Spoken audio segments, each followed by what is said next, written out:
नाही नाना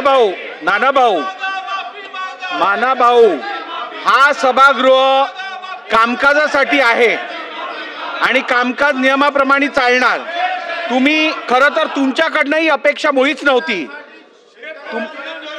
नाही बसा बसा बसा।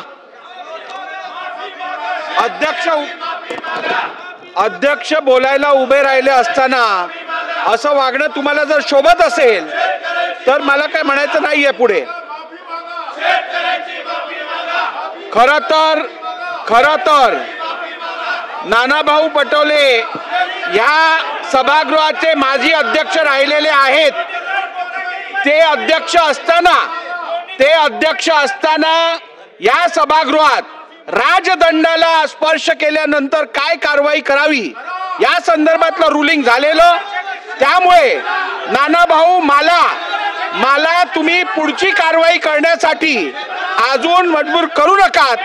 आपण जागेवर बसा अथवा सभागृहाचं नियमित कामकाज चालू ठेवण्यासाठी मला पुढची कारवाई करायला लागेल। आपण जागेवर बसा।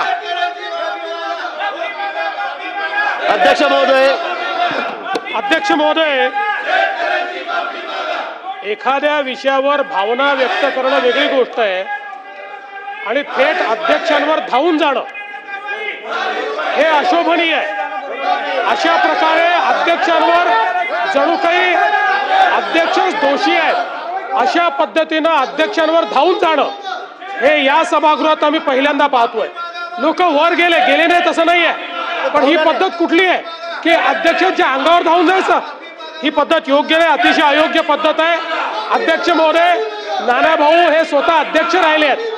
अध्यक्ष राहिलेल्या व्यक्तीने अशा प्रकारे अध्यक्षाच्या अंगावर धावून जाणं हे योग्य नाहीये। नानाभाऊंनी माफी मागितली पाहिजे असं माझं मत आहे। नानाभाऊंनी माफी मागितली पाहिजे, त्यांनी माफी मागितली पाहिजे। अध्यक्ष महोदय, खाली उतरा। काय चाललंय? तुम्ही खाली उतरा, हे चुकीचं आहे। तुम्ही खाली बसा।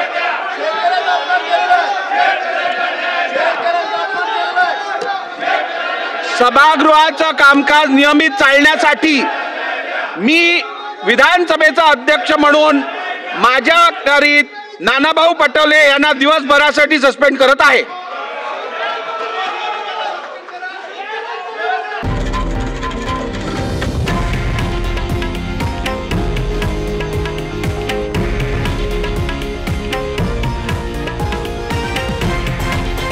हे आहे देशातील नंबर 1 न्यूज नेटवर्क आणि आपण पाहत आहात TV9 मराठी, एकमेव।